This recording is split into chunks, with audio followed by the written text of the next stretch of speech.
Qué ricos que son esos 5 minutos más en la cama, ¿cierto? ¿Quién no ha querido quedarse 5 minutos más antes de levantarse? ¿Y quién de hecho no se los toma? La gran mayoría. Este es un ejemplo básico y elemental, pero común a todos nosotros. Y es un indicador que nos muestra el riesgo al que estamos expuestos. Por eso, para entender el peligro al que nos exponemos, hoy vamos a hablar de la mediocridad. Bienvenidos. El hombre mediocre es incapaz de usar su imaginación para concebir ideales que le propongan un futuro por el cual luchar.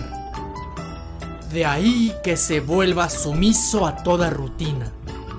Se vuelve parte de un rebaño cuyas acciones no cuestiona, sino que sigue ciegamente. ¿Y qué es ser mediocre? Es hacer por hacer, estar por estar, no esforzarse por llegar por lo menos al promedio. Es no hacer las cosas ni bien ni mal, pues por lo menos hacer las cosas mal es un indicador de algo que requiere su revisión.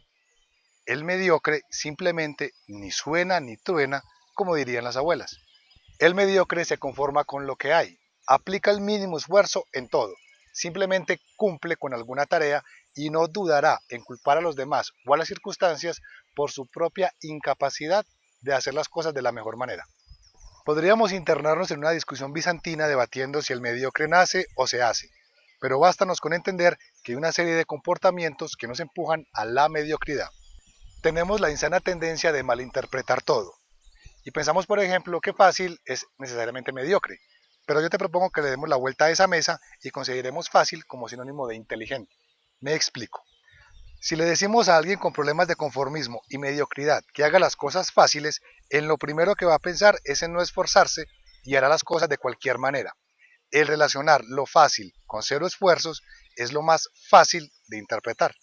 Pero si le decimos a alguien en permanente búsqueda de la excelencia que haga las cosas fáciles, en lo primero que pensará es en encontrar una manera para hacer las cosas en menor tiempo y con alta calidad. De ahí la naturaleza de proponerte que fácil sea sinónimo de inteligente. El mediocre solo quiere estar ahí, esperando que los días pasen. Refunfuña por todo, se queja de todo, critica neciamente todo, y en lo único que encuentra gozo es en la diversión superficial. La misma que hace que su loca de la casa le diga que así está bien. Y si por azares de la vida llega a tener éxito, su mediocridad estará justificada. Y así esto se va convirtiendo en cultura. La cultura de la mediocridad es, en todos los órdenes de la vida privada y pública, en los distintos niveles en que se entretejen lo individual y lo social, en nuestras ideas, sentimientos y acciones, en formas de educar y de amar, de crear y de morir, la realización perfecta, minuciosa y sistemática del célebre principio de Peter, es decir, ascender y ascender hasta la más absoluta incompetencia. La cultura de la mediocridad sufre de distintos síndromes. Uno de ellos, el más común en el ámbito de la educación, pretende confinar la ciencia y el arte en comportamientos separados. Así, desde el colegio, se nos inculca esa terrible convicción según la cual quien sirve para las letras no es apto para los números, y a la inversa. Porque más al fondo está un sistema educativo que, sin exagerar, tiene como 200 años de atraso, pues todavía depende del racionalismo del siglo XVIII en la medida que separa la razón y el pensamiento lógico de lo imaginario e intuitivo. Esta excisión es desgarradora, porque mutila la mitad del ser humano, lo deja convertido en una criatura incompleta. Lo cierto es que la mediocridad nos devora, la vulgaridad está de moda y parece que ha llegado para quedarse, y cuanto peor, mejor. Al esfuerzo y al talento se le ignora, arrincona, critica y castiga, mientras que la incultura se considera un grado. Se dan 100 oportunidades al que no mueve un dedo para aprobar o por mejorar, y sin embargo se mira con recelo y se pega un martillazo al que trabaja y se esfuerza. Los líderes no son los mejores formados ni los que más saben. Los líderes son los que no saben hablar en público, no saben de historia y no hablan idiomas. Los líderes son unos paletos acomplejados que intentan poner barreras y fronteras continuamente en vez de abrirse las puertas al mundo. Cuando era niño pensaba que los ministros, los senadores y los dirigentes de un país eran personas muy inteligentes y muy preparadas que merecían estar ahí. Pero a medida que fui creciendo y viendo cómo funcionaba el sistema, me di cuenta de lo vulgar que es todo y de las pocas personas que hay que merezcan estar en esas posiciones. Mi problema era que no contaba con la falta de sentido común que nos rodea.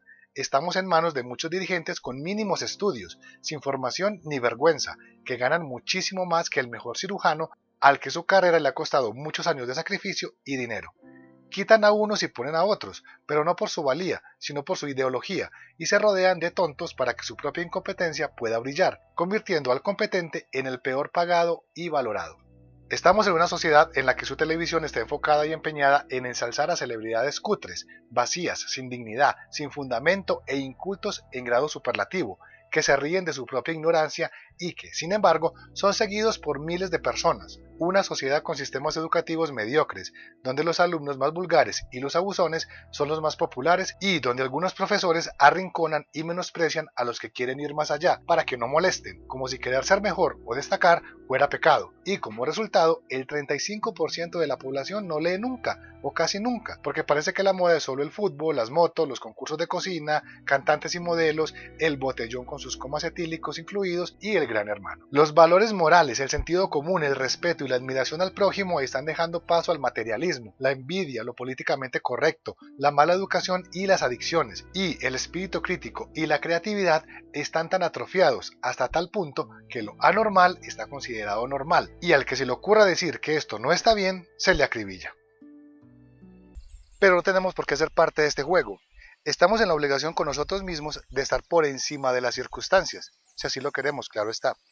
Y para que examinemos qué tan en manos de la mediocridad estamos, te invito a que te hagas estas preguntas. Cuando suena el despertador en la mañana, ¿te quedas 5 minutos más que se te vuelven 15 o hasta 20? ¿O te levantas inmediatamente? ¿Siempre haces tu mejor esfuerzo o simplemente te limitas a cumplir? ¿Te quejas y refunfuñas por todo? ¿Te gustaría tener mucho dinero pero sin tener que trabajar duro para conseguirlo? ¿Sueñas con ganarte la lotería pero ni siquiera la compras? ¿Te da mucha pereza estudiar o tan siquiera leer un libro? Y hablando de leer, ¿eres de esos que prefieren a que hagan la película? ¿Pasas la mayor parte de tu tiempo metido en las redes sociales o mirando televisión? ¿Solo te sientes a gusto cuando estás rumbeando o ingiriendo alcohol o cualquier otra sustancia?